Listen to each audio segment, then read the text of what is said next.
presentation is small deals for big profits, and I'm going to tell the story on how we got here. And please, please, please take notes. There's a lot of information in here, so let's get started. But of course, before we do that, let's get through the disclaimer. If you're not interested in this presentation or you just woke up, do not pay attention to that man behind the curtain and just go back to sleep. I am not an attorney, nor do I play one on TV, and this is not legal advice. All types of investing is risky, and you may lose all of your money. I have to say that. Okay, let's go. So as I started out, before I was a real estate investor, I was financially beat up. Jobs or my just over broke situations. I did graduate from art school, and I was told my entire life I was going to be a starving artist. Well, I'm not going to go down that path, but just so you can see, did go to school. I did open my own marketing and advertising shop, which still I do a little bit of dabbling in. Been a website designer since 1993, always been a freelance graphic designer. The accounts that I worked for when I was doing professional advertising, I had some pretty good accounts. I had Adobe, I had Microsoft, IBM, the Boston Bruins, Walt Disney. So I had a lot of good stuff going on. But probably the big turning point for me was when I worked at Fidelity Investments. One day I was eating my tuna fish sandwich out of my brown paper bag, reading the pro forma spectrums that we were selling to people doing mutual funds. And I thought it looked interesting. So I started to do the math. And after a couple minutes, realized that if I drank the 401k Kool-Aid, I would be out of money by the time I was 72 and have to go back to work. And that did not really work for me. Right around that time, I had met my wife in 1996. That's the pretty one in the colorful shirt. Wanted a better life for us. The first time I really started thinking about where our life was headed and how we were going to get there. All of you in that room should be able to identify and know your why. Why are you doing this? Why is it? And what are you trying to get out of this? Those are my sons, my wife, and now later in my investing career, these are my grandchildren, and we've got another grandchild on the way. So one of the reasons we did all this was to be able to provide for our family, to have a legacy of cash flow down the road. And I taught my son how to do this as well. Actually, I'll go back for just a second. This is my son, Brian Lee. He is financial guru for our business. He's the final buck stops here on all our decisions. Next to him, his wife, Stacy, is our leasing agent, and they run our Bel Air West branch out of Los Angeles. And down there is my CCO, cute child officer, cutest child ever. That's Chloe. But anyways, you have to know why you're doing this. If the answer is because you just want to make a lot of money, you have to dig deeper, because Tony Robbins tells us all day long, it's either by pleasure or by that we're going to get off our butt and do something. So right about that time that I ate that tuna fish sandwich and realized we needed a better life, I presented to my wife the idea about becoming a real estate investor, and she was not on board, to say the least, when we started. You would think that she would think that I was Captain America out of the Avengers, and we were going to build this great team and just conquer evil and crush the real estate investor world. She more have thought of me as Snow White and the Seven Dwarfs. So this is my version of the Seven Dwarfs. She just thought I was all of these above and worse. She thought I was certifiable. All the way up to the first deal at the closing table as we were driving to the closing office. She just kept asking me over and over and over, are you sure about this? And, you know, my hat and sympathy goes off to a lot of you in that room. If you have a spouse or a partner or somebody else that you want to invest with, and they just don't see the light or the vision that you see, and you just have to be diligent. It was kind of interesting how I did get my turnaround. We started to buy properties. We started to get rent checks. And as the rent checks came in, I would always slide them across the desk to my wife until it got to the point where she asked, could we get more of these? And I said, that was a great idea. So here we are. We're have no idea what we're doing. We're buying the same kind of property, same price per unit. We built this little cookie cutter thing. And if we were looking at a property and it fit into the box, we just said, sure, we were going to buy it. But we had no idea what we were doing. So one of our good mentors, he did commercial real estate, and he told us the game of refining a rental property. And he did this all the time with his commercial properties. He owned warehouses and retail stores, but he explained to us how we could build up equity, refi the property, suck cash out, and do with what we wanted to buy with that refi money, cash free because it's not income. And we decided to keep reinvesting that property. So back then, we called it cash cows. This was some 20 years ago, where we'd buy a calf, fatten it up, bring it to market, milk the calf or milk the cow, bring that to market, and trade the milk for another cow. Now, today, in the bigger pockets world, this is called the BRRRR strategy. Buy, rehab, rent, or renovate, rent, repeat. So there's my wife, the pretty one with the starfish, and there's me with a cup of coffee up there. So a few years into our journey, we had, at the peak, had over 60 rental units that we owned straight out. It was just my wife and myself. We didn't have partners or investors, but I'll tell you how we did it a little later. We did have a single family rental home in Florida, which now with Airbnb, I wish we had kept. We had partnered on 230 units on a complex in Texas. As Kyle mentioned at the beginning, I am the president of the Northern Worcester County Landlord Association. I'm the webmaster for that website. I do the newsletter, active in several REIA groups, meetup groups. I have attended several coaching programs. You probably saw the bookcase behind me. Webinar, seminar, podcast junkies, and to date we own 10 different real estate businesses. So how did we do it? Back in 2001, we found our first multi-unit property. We bought that sucker for $125,000. Yep, this was 20 years ago. We're now seeing this at triple the price in the market where we bought it. Back then, we had no idea what we were doing. We put $40,000 down, which today I know was way too damn much, but we had an $85,000 mortgage. When we bought this property, we were in a market cycle, and we're going to talk about market cycle in a minute here. We had no idea what a market cycle was, but we saw prices kept going up and going up and going up. So we decided to exercise that cash out refi plan, and we did it one time with this property and sucked out $45,000.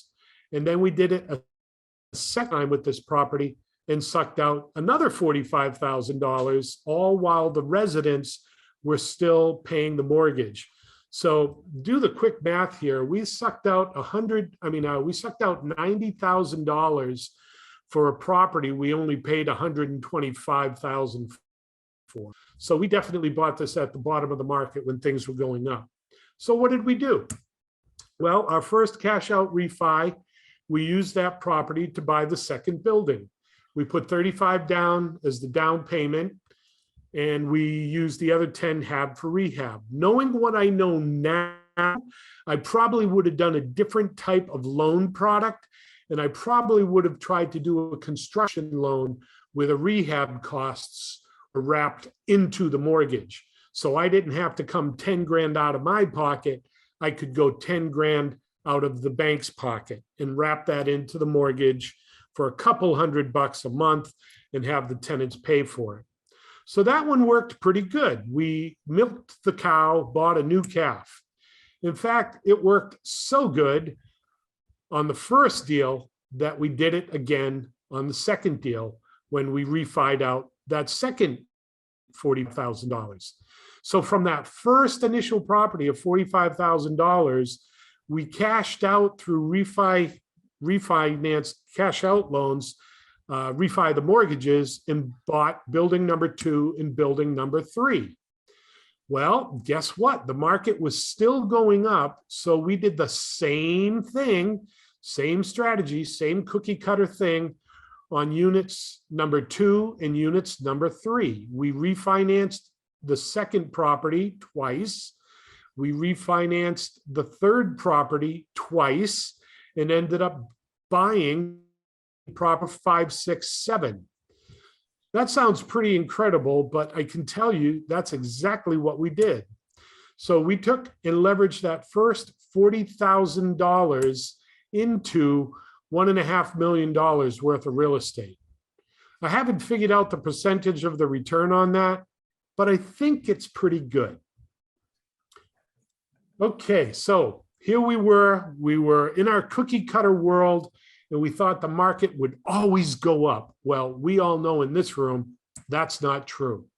So we thought we were some pretty hot tickets. We got free tickets to the Boston Expo back in 2005. And my wife and I, we attacked this. It was a room full of all kinds of different seminars. So we looked at the catalog and we split up. We went to different of these presentations. She would go to one, I'd go there, we'd meet during the breaks, said this one was pretty good, that one was pretty good. But we ultimately ended up going to a multi-family millions boot camp. And that was the first time we ever learned about market cycles. And if you don't know anything about markets, just tap the brake and learn your market cycles and try to figure out where you are in your market, what you're buying right now. So at that seminar, I was scared pantless. I had to stand up in front of the room of about 300 to 400 people, and I had to state what my goals were. And at the time, I think I was making maybe 90,000 in graphic design, which was pretty good. I was able to qualify for loans and buy properties, but I boldly said I wanted to make 500,000 a year, wanted to quit my job and give back to the community. After a round of applause, I went to the bathroom, pretty much threw up because I had just said that in front of the world, and then learned about market cycles.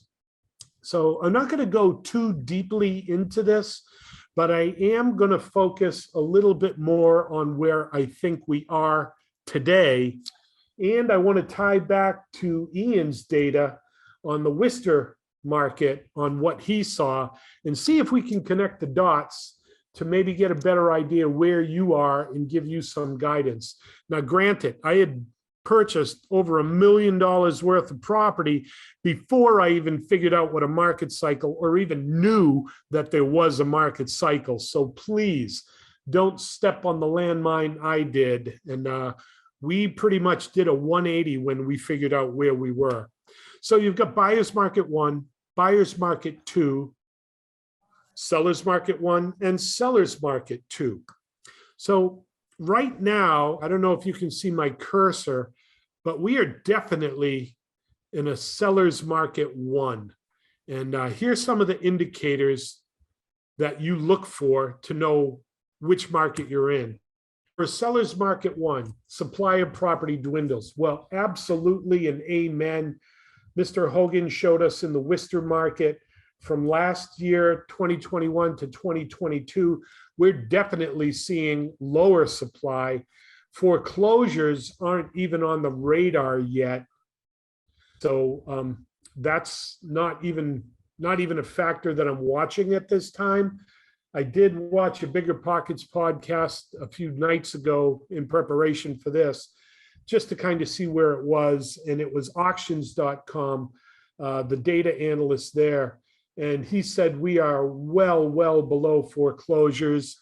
I think the only thing that might trigger foreclosures are some of these abatements or the other packages that people took advantage of when, I can't think of it, begins with an R.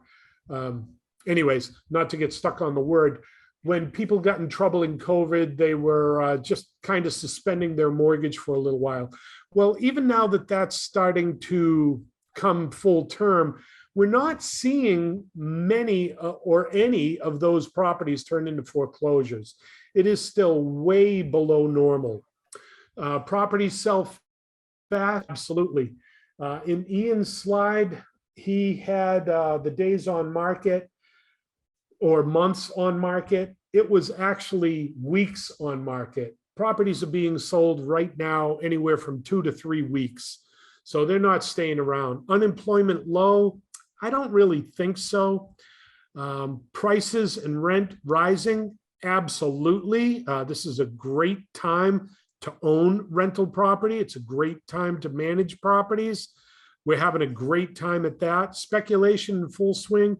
I got to put an exclamation on that, because a lot of our clients, young guys, young gals, partners who are actually buying properties right now, I'm concerned for them, because I don't know if they're going to make these properties cash flow, but we're doing the best we can to keep them out of harm's way. Condo, not really seeing a lot of that, but we're definitely seeing a lot of renovations and rehab, and then demand at its highest. Absolutely. I think in Ian's notes, he didn't put that slide up, but I think at this time in history, over the past 20 years, this is definitely lowest inventory, highest demand. And I'm not the expert at that. I would absolutely seek out Ian's advice on that. If he's in the room, you definitely want to get his card. So this is a pretty good indicator for me that we're still in phase one, seller's market phase one. The one factor that I don't see on here, which is a tipping point to get to seller's market two, is inventory. Okay, so here we are, seller's market two. I've been through 2 market cycles right now, and the one indicator that I'm watching that I've not seen yet is inventory. Now, way back at the last recession, the crash, 2005, 6, 8, when a lot of developers and speculators building properties lost their shirt. They had to go into foreclosure. You could buy these developments for pennies on the dollar, and a lot of them just pulled back and said no more, no more. So we didn't see building permits come to fruition the way they normally do in a market cycle. So we have not seen until recently building permits actually start to get back to normal to meet equilibrium, right? Equilibrium is when things are going to balance out. Well, the permits are getting pulled, but the property's not in inventory. So it could be 1, 3, 5 years before we see that start to filter in. But these are the things to look for seller's market phase two. And I don't think we're here yet. So what that tells me as an investor, there's still meat on the bone. Time on market increase? Nope, it's actually decreasing.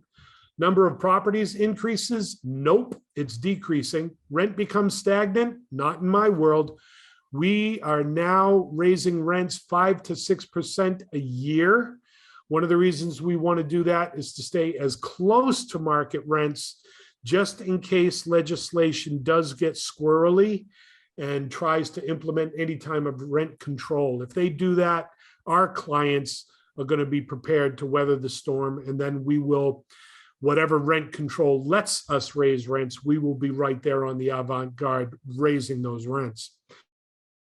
Speculation versus cash flow. Again, you could have 10 different investors in the room. Ask them, do they invest for appreciation or cash flow? And you're going to get 11 different answers. Foreclosures remain low but steady. No, I don't see that. Businesses or jobs to begin to slow. No, I don't see that. So there's still room in seller's market one. And that is, I mean, cycles are called cycles for a reason. They repeat and repeat and repeat, just like a wave of an ocean coming in and going out. It's not going to skip beat. It's not going to skip a cycle. So that's where we are right now. I mean, anything that you're going to do, if you're going to be an engineer, if you're going to be a doctor, if you're going to be a brain surgeon, you have to get specific, specialized training. For us, it was coaching programs. I don't sell a coaching program. I'm just suggesting to each one of you to get as much education as you can so you can make an educated investment. Remember back when we had no idea what we were doing and we didn't even know what a market cycle was? When we found out what a market cycle was, it was like we were trying to figure out the front end from the back end of an elephant in a dark room.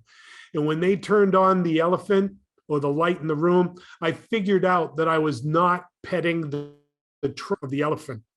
So like I said, we had to do a 180 in our strategy and move that right around. So yeah, it was good. Coaching programs, they hold your feet to the fire. They make you accountable. And it's up to you. If you're going to spend that money, you really need to do what they tell you to do. We did that and we learned some strategies, and we were actually able to close on $1 million worth of property, not once, but twice, without using our own money. And we did $1 million a year for 2 years in a row. That's my beautiful wife in the center of both of those pictures. That's us holding a $1 million gold-plated bar. That was our trophy, or our Academy Award, if you want to call it that. That was me 80 pounds ago. I have lost 80 pounds since then. Real estate is great. But here's the thing about this. Winning that gold bar was great. The first time we did it, I gave that one to my wife. And then the second time we did it, she said, well, it does have a front and a back. Yes, my wife got the second one as well. So she has those displayed in her office, one showing the front, one showing the back. And she likes looking at the bling. She likes that a lot. So yeah, I mean, would I say go out and do a no money down deal? If you know what you're doing? Yeah. And again, that goes to reading some good books, knowing what you're doing. Here's a list of some of the authors I read. You probably saw that bookshelf behind me here in my office. And I just turned around and pulled these names off the shelf.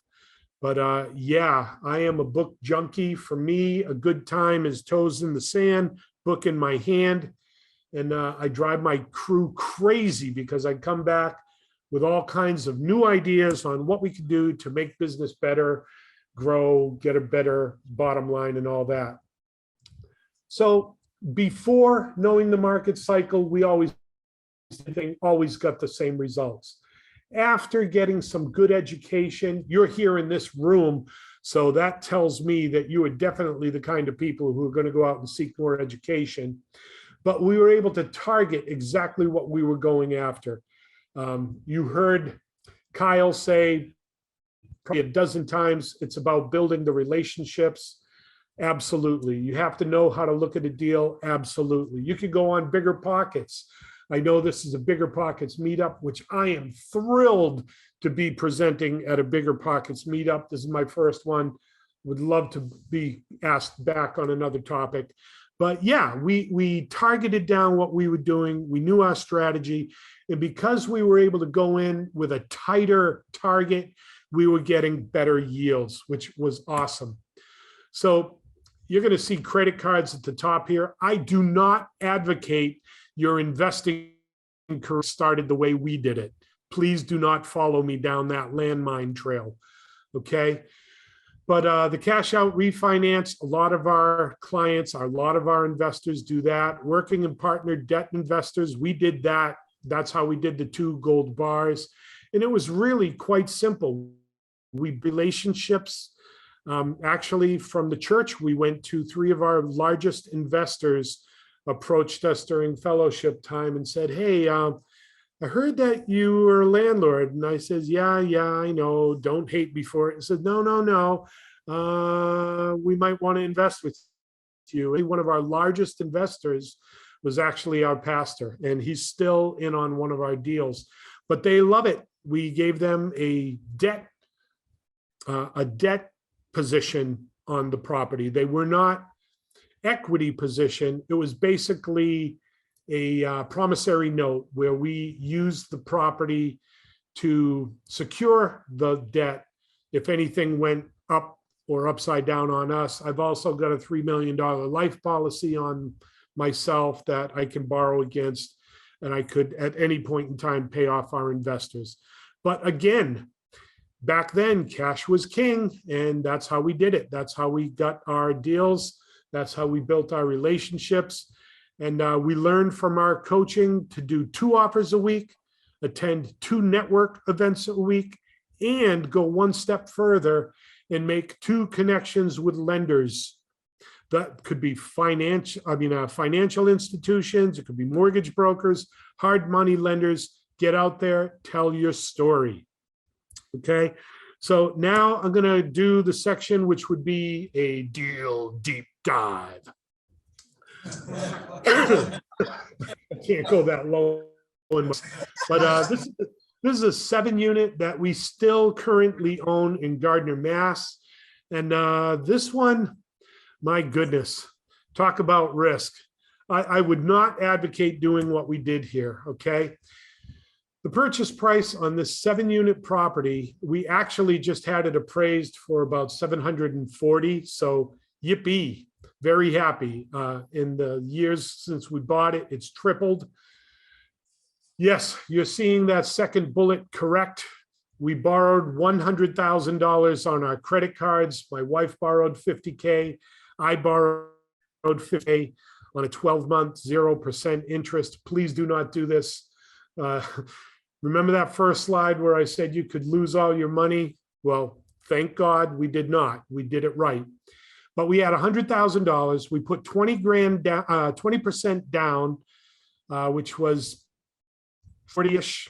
The rest we did on the rehab for the 7 units. 6 months later, we had that thing all rehabbed, rented out, and stabilized.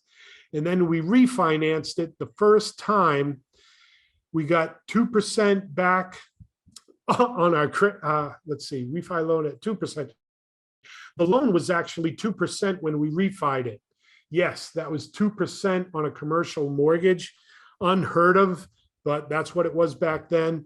We paid back the full amount of the credit cards. We were able to suck out $110,000. So for doing the no money down, rehabbing the property, all the work we did in 6 months, we pocketed $10,000. Oh yeah, and now we're stuck with a property that cash flows $3,000 a month, $36,000 a year. That was a pretty good deal. So 2005, we did the purchase of 230. 2006, because we bought it in the winter, that was also another one of our strategies. We would always buy in the winter for no competition, but that's gone. You'll have to wait 9 months for that. Spring of 2006, we refied out our first time for $110,000. And within the last couple of weeks, we just did our second refi on this, and we took out $400,000. All this time since 2005, the residents have been paying down the mortgage and increasing the margin of our equity. So our cash out of this deal that we refied out recently was $510,000. Well, in total, 400 recently, but the whole thing, we put $520,000 in our pocket, and pretty much the tenants have been paying for the property ever since. So we just did another 30-year mortgage, and we'll take very good care of our tenants. We'll fix whatever needs to be fixed. We'll listen to their concerns. We'll treat them like gold, because in my checkbook they are, and they will continue to pay down that next mortgage. I think we're going to get the check next week, so I'll probably get my wife Taco Tuesdays. Okay, the second deal deep dive we're going to do, this is a 6-unit right across or right around the corner from that other property. Same type of scenario. We went to a private investor, lent us $66,000, of which we put 10% down. Well, we borrowed it at 10%. I think that was on the other one too. Well, the credit cards was 0% for 12 months. This one was a private investor. They gave us $66,000, 10%. So whatever that was every month, we would just pay them the interest. And then the balloon would be in 2 to 3 years. All of the deals that we were looking at before we even understood market cycles, we were getting a cash out at 3.5 years. In 3.5 years after purchase, all of the money we put into that for rehab, for down payment, we were out free and clear, and we were stuck with these buy and hold properties that cash flowed, that month after month after month, there was nothing we could do about it. We had to go to the mailbox every month and cash and deposit those checks. We couldn't stop it. The process just kept going, and we were stuck having to go to the bank all that time. I know, first world problems, right? So this one was 9 months in and out refi. We did a refi of 102. So we paid off our investor rather quickly, and we netted $36,000 in our pocket. So we borrowed 66, rehabbed it in 6 months, put 36,000 in our pocket, and then an additional 40,000 plus a year from that property. Well, this was back in 2006, and I can absolutely tell you positively, rents have doubled to almost tripled in that time. So I'll let you figure out what this one's doing for our net cash flow right now. Okay, here's the high details on that. Purchase price 205. First refi to pay back the investors, 105. Put 35 in our pocket. Second refi just this past couple weeks, 400,000. So on a $205,000 property, we've sucked out $505,000. So these are 2 of the deals we've done. We've probably held about 18 of these types of properties over time. And just in the last 5 or 6 years, I remembered to start making copies of the checks.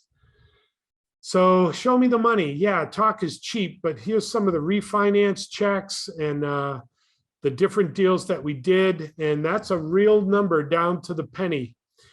By refinancing our properties, doing this type of cash out refi, we took 100 or 100, yeah, $1.4 million out in cash refis from our portfolio. That's tax-free money that we were able to use to reinvest into our businesses, into our other properties, and to my current mailing address.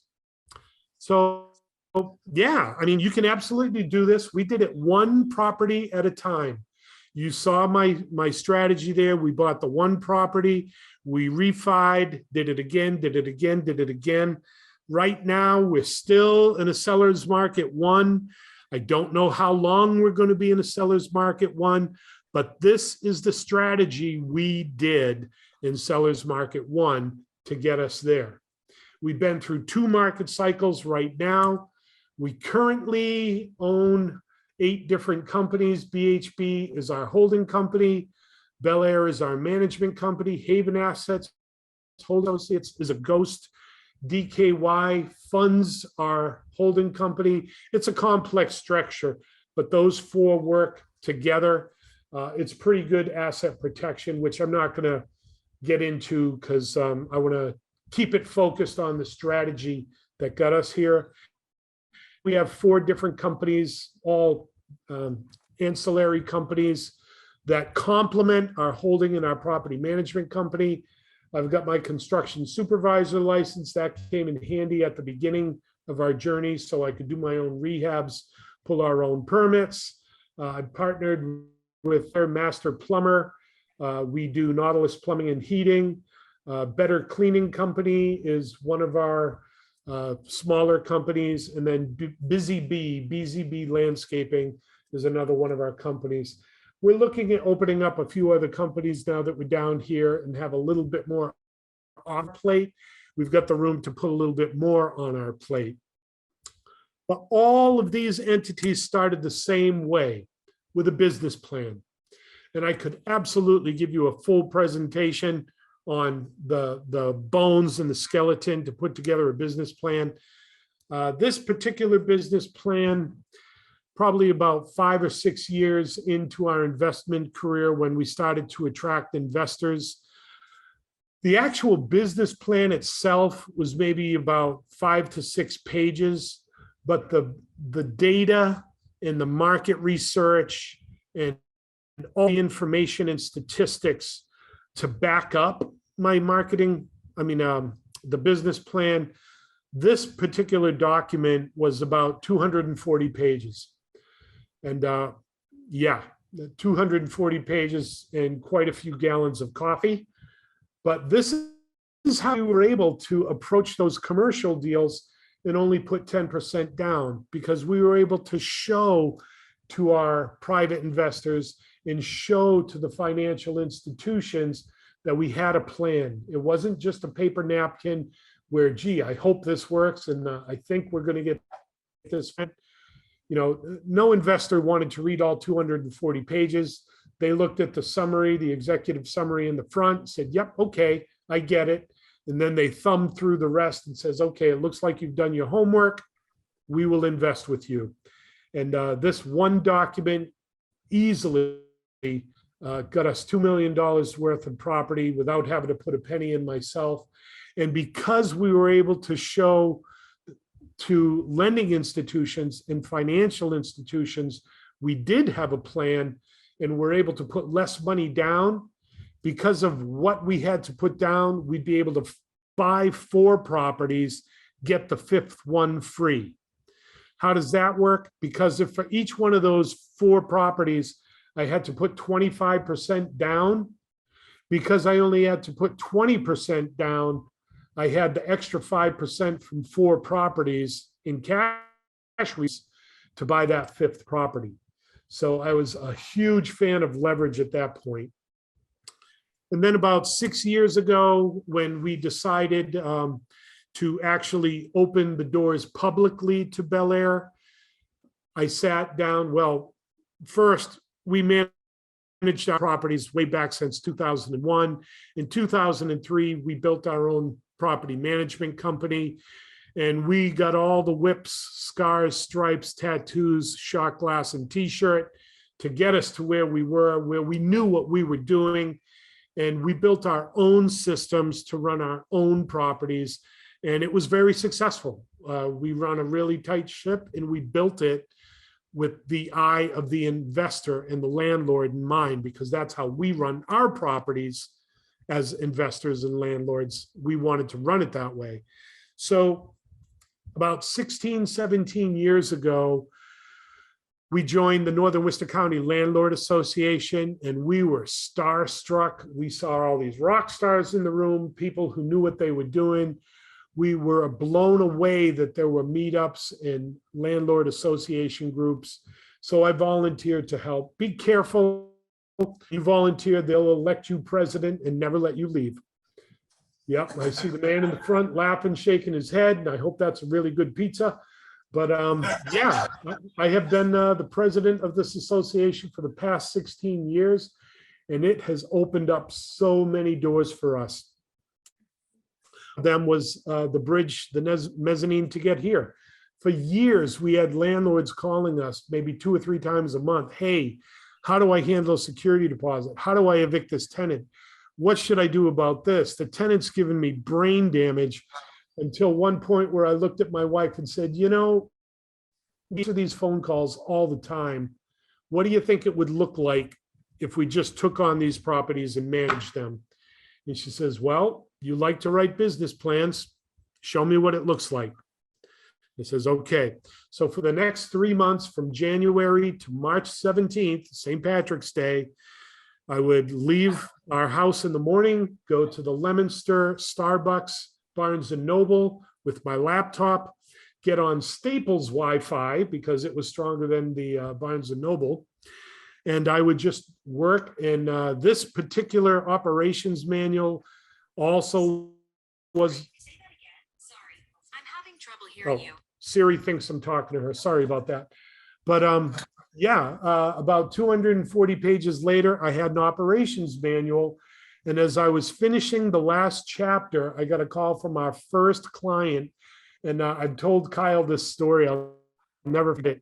But during St. Patrick's Day and all that, Barnes and Noble plays like Dropkick Murphy and U2 and all these Irish bands, rock and roll bands over the speakers. So I'll never forget it. As I was hitting save, putting away my laptop, they started to play U2, The Streets Have No Names. And it was like, oh man, what an omen that is. Okay. The streets have no names, and I'm going to do property management. I knew where I was going, but I didn't know where it was yet. And it was the thing. In that same week, we picked up our first client. And again, there's a case study in our blogs. You can read that one, and we'll show you how we increased the value of their property almost $700,000, $800,000 from proper management. So I'm running out of time here, so I'm going to skate through these slides. If you've never read Michael Gerber's E-Myth Demystified, absolutely read that. The franchise prototype. We built all this, and this has actually grown to be purple boxes, fiduciary companies under there. Again, I'm not going to drill down to this, but you have to get organized. I don't care if it's one person, two people, three people as a partnership. You need to define those roles. You need to know who's going to do what. You want the best person in the best seat on the bus. And then whoever's going to drive that bus, take it to where we're going. So what did it mean for us? We had a vision. Our model was to purchase 4 to 10 unit buildings. We would flip houses for cash, which we've actually stopped doing. I focus primarily on rent properties. We're now in the market for 10 to 50 units. And down here, we're looking at the next chapter. We're doing our market research, looking for emerging markets throughout the United States.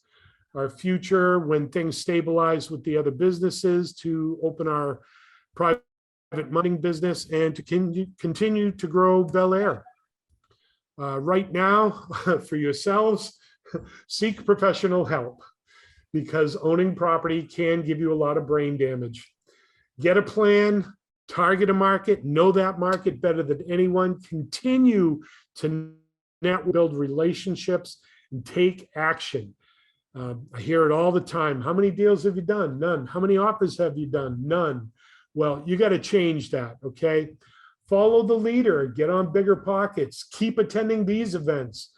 You know, the people in the room who've done this, who've been there, you know, ask them how they've done it and follow what they've done. And if you do it right and you're diligent, you can just keep cashing those rent checks over and over and over, and they just keep coming. So where are we today? Currently, we have owned, just my wife, about $5.5 million in privately held rental property. That equates to over 60 plus rental units, over 18 buildings. That was a mix of single families, 3 families, 6, 7s. We bought and sold properties, but we held on to the 18 as a core. We created and built a successful property management business. Last year, our gross sales for Bel Air were $3.6 million. In one of the podcasts I did with Kyle, I'm sure he'll be able to get you to that. But I showed him we added 167 units to our management portfolio last year. And we're already on track. This past 2 weeks alone, we've already added another 19. So if I continue to add 10 to 15 units under rental agreement a month. We're going to absolutely blow that 4.6 million out of the water.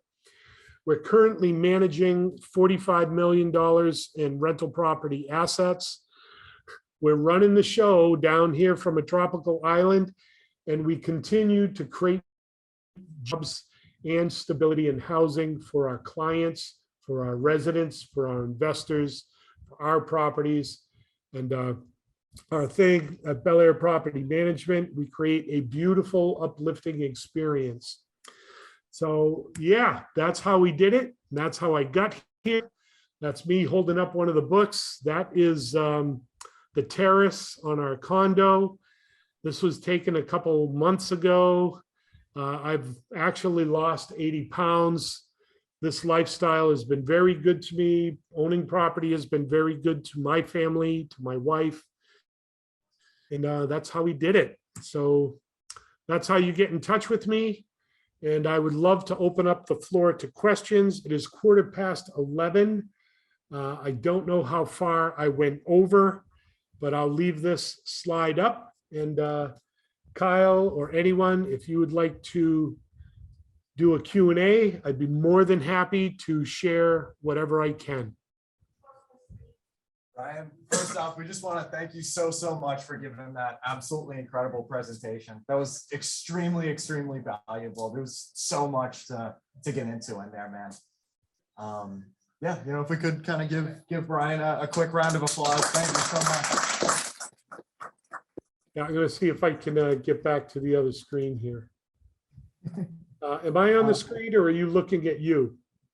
Yes, you are on the screen. The big screen. Okay, well then there, here we go.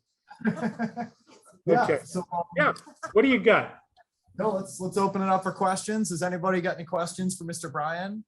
Sure, go for it. How soon into buying properties at the beginning do you establish an LLC to manage not to manage the properties, but like to be basically a business of owning properties? Sure. Doing as a private person. Yep. We started buying properties in September 2001. We opened our first LLC, which was our holding company, BHB Group, in May 2003. So the first couple of years of owning that LLC was a little rough because we didn't have traction to go into a bank and get a loan. But after we had a couple properties that we had bought under that LLC, we used my full-time job to qualify for that, but we bought it under the entity. After we bought the first couple entities under BHB Group, we were able to do the refinance out. And then from there, we never looked back. Anyone else? Does anyone else have any questions for Mr. Lucier? Tony, is that you in the front row? How you doing, bro? Good, man. How you doing? Dude, you need a tan. Tell me, well, I'm under a bright light. It's killing me. Well, you know, I'd be happy to book a business meeting with you to do some consultation on some of our investments, but I'd like to meet with you in person. If you want to deduct some airfare and some hotel stays and a couple of dinners, I think I can make that happen. Bring my wife. I think she's hitting you with something, yes. Oh, hi. Oh my goodness, your wife is definitely the better half.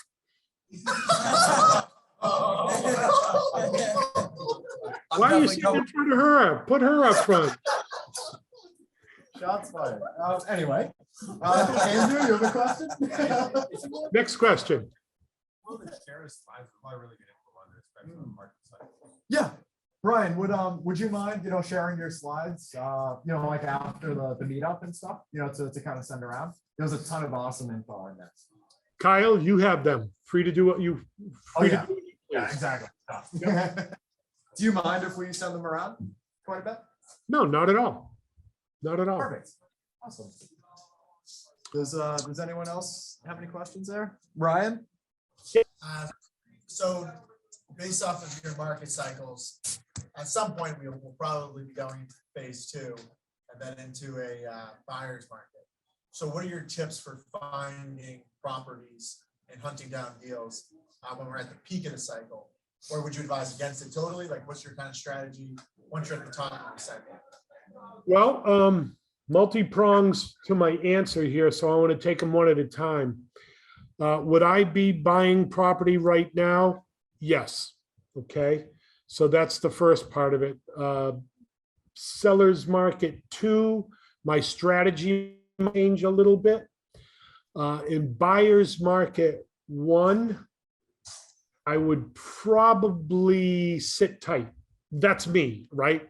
Now, you can buy property in any one of these market cycles as long as you have the right strategy, okay? If you know I'm going to do this property and do X, Y, Z, and it's in line with that market cycle, fine, all day long, buy those properties. Where did we make our millions? We waited until the market totally tanked.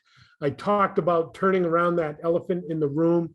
We were buying and buying and buying, and we had no idea that we were in a buyer's market 1 and that the market was about to crash. So we hit the brakes on buying because we were starting to buy at the same price all the time because we didn't know better, and prices were actually starting down. And I was like, oh, this is great. We just got that property over those guys and paid the same price. Yeah, not so great when you actually understand a market.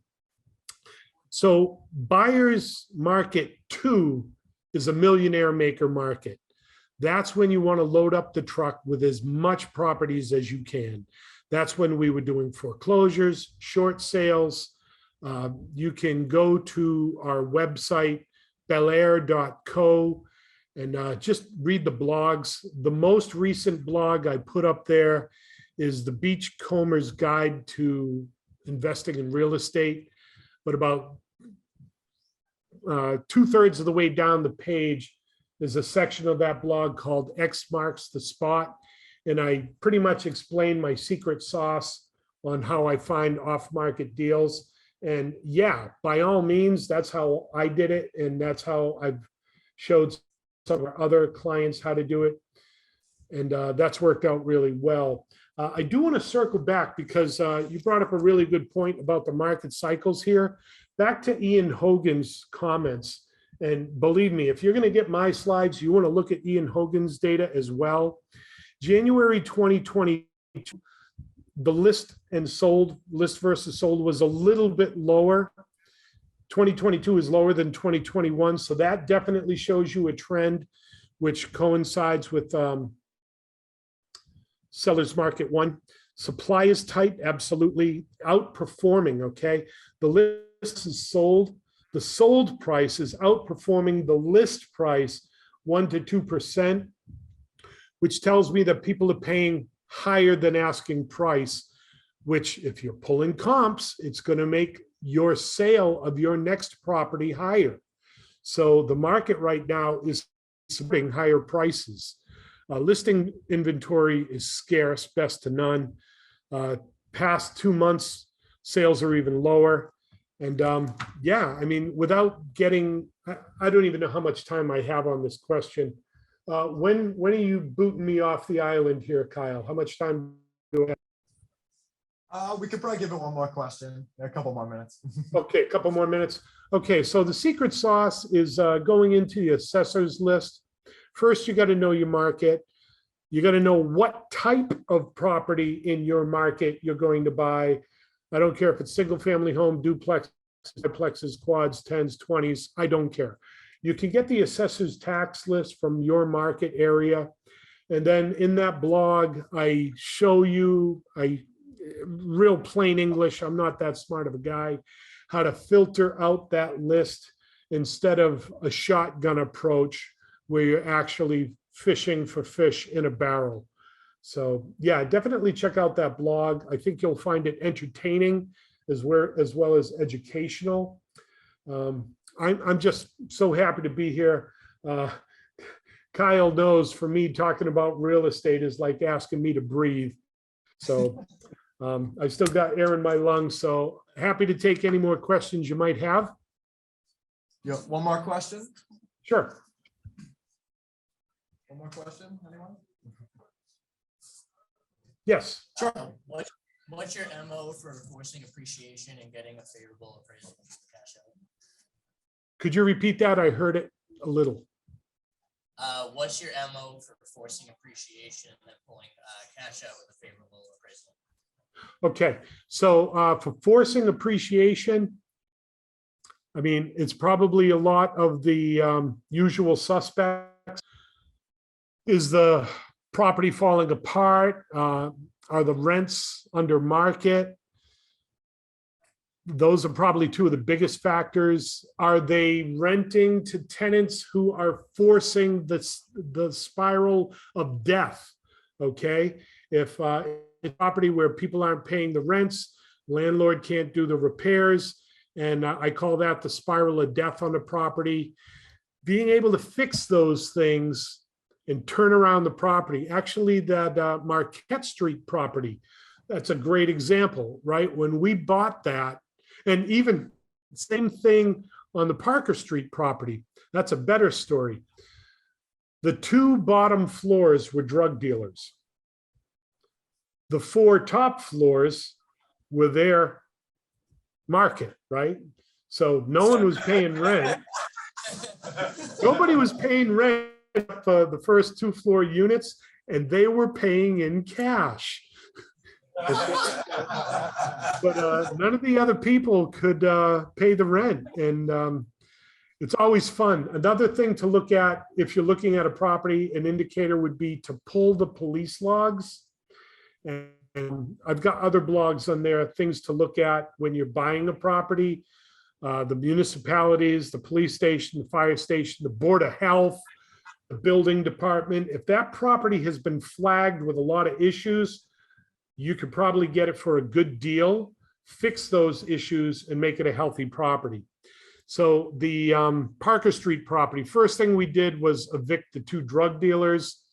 And then really, really interesting. Once we evicted those drug dealers, we had to be on high alert for the next tenants we rented to, because that property it was known as a storefront for selling weed, right? So the next entrepreneur wanted to rent from us because of the location. Location works for their drug business too. So we just cleaned all that out. We cleaned out the properties. We rehabbed, backsplash tiles. We go nuts on our rehabs. We make them really nice. We're HGTV junkies. We do all that crazy stuff. And you think, oh my God, my rehab is going to cost a fortune. But I can tell you, we get higher rents than properties that we're competing against. So your value plays, look for properties that have bad tenants. Get those tenants out, fix the property, get better tenants. Now be careful, because you don't want to buy a property in a war zone, because you might be able to get all the tenants out, better tenants, but you can't change the neighborhood, right? So that's important. You want to look at the crime statistics. We were looking at one development in North Carolina, and I like to make cold calls. So I called the fire department, or no, I called the police department, and I asked, you know, I'm looking at moving down there with my sons, and I want to know if the area is safe. So, oh no, you don't want to live there. I says, oh no, tell me more. So the dispatch said, yeah, I have been to that property 360 times over the past year. So I says, oh my goodness, they got 5 days off for good behavior, huh? He goes, yeah, when the fire chief's Ford Explorer was stolen, that's the property we found it. So yeah, we didn't buy that property. So the phone calls are cheap, asking the questions are cheap. And, you know, the fire department, the municipalities, all these people that I mentioned in my blogs, there's a lot of them in there. Building your team, that's another blog. But they are all there to help you. I mean, if you've ever dealt with a building inspector, going in and citing verse and code to the building inspector is never a good idea. I love to go into the building inspector and say, look, we want to do a better job. We want to make the property better. We want to do X, Y, Z. Help. What can I do? What am I supposed to do? How do you want me to do it? Because you can read the code book chapter and verse, but from town to municipality, inspector to inspector, they're going to interpret it a different way. So when you take that position where, please, I need your help, you've actually put the other person, the other party, you've empowered them to a place of seniority where they have power and they have authority. Boy, the building inspectors like that. Doctors like that. Dentists like that. Your mortgage broker likes that. Your lenders like that. Your realtors like that. Secret be told, asking your wife where she wants to go to dinner, she likes that too, okay? You want to go out to dinner? You want Chinese food? Ask. Don't say you want Chinese food, right? I'm pretty good at negotiating. I got my wife to marry me, so that's my first testament to being a good salesman. So if I didn't give you enough meat on the bone for that answer, definitely go through our blogs. We got about 60, 70 blog posts in there. All kinds of stuff on building your team. The latest blog, My Secret Sauce. Definitely your first time buying the property, your due diligence. If you just did a search for due diligence, you get all my blogs in there. I got a lot to share. I love talking about this stuff. It's only a couple minutes before they give me the hook here, but I'm honored to be here at a Bigger Pockets meetup. You guys are great. I love seeing people. I'd love to have you all here. It'd be a great tax deduction. Wow, look at all that, you guys. Oh yeah, It's meant to scale. I'm sorry, what? We're booking flights for when? Tomorrow.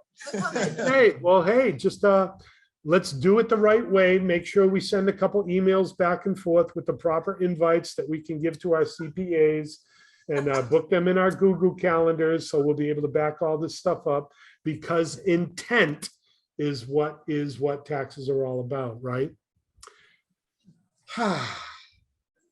Thank you so much, Brian. That was absolutely amazing. Last but not least, I wanted to turn it over to Mr. Andrew Freed for the conclusion. All right, I'm going to hang out back here in the background and I'll just listen. And thanks again for having me. It has been my honor. Thank you so much, Brian.